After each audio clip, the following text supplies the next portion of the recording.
got a cool story for you. This is about a guy, he's called the father of faith. His name's Abram. And here's a little bit of story, a little bit of something that happened to him. This is out of the Message version of in Genesis chapter 15. And it's just the first couple of verses. And it goes like this. After all these things, the word of God came to Abram in a vision. Don't be afraid, Abram. I am your shield. Your reward will be grand. Abram said, God, Master, what use are all these gifts as long as I'm childless? Eleazar of Damascus is going to inherit everything. That would be a servant. Abram continued, see, you've given me no children, and now a mere house servant is going to get it all. Then God's message came, don't worry. He won't be your heir.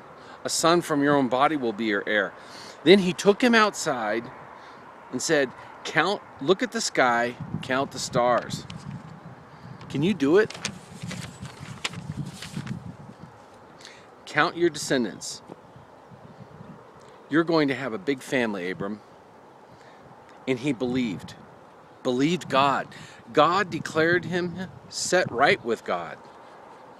God continued, I'm the God who brought you from Ur of the Chaldeans to give you this land. And Abram said, Master God, how am I to know this, that all this will be mine? You know, this is such a cool story. Right after that, God makes a covenant with him. And I guess what I'm saying is, you know, there's a real conversation there. There's a real conversation. Abram had a lot of stuff already, but what good is it if I don't have anybody to get it to? He made a deal with God. You know, we all make deals with God. God, if you help me out of this, I'll serve you all the rest of my life. God, if you help me save my family, I'll do this, or I'll quit drinking, or whatever the case might be. But you know, here's the deal. Abraham got his name changed. He was the father of faith. He believed God. And in this version, it's called set right with God. In other words, God set him in a place of authority because of his faith. He believed what God said.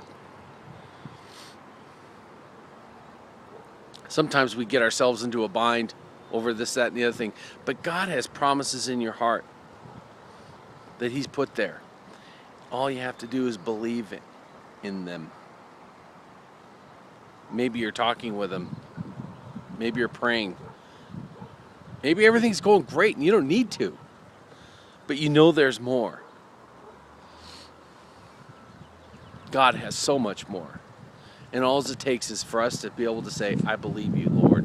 I believe you, God. And have a conversation with him. He gave Abraham a covenant. He made a promise to him. You know, God's made a promise to you. He sent Jesus.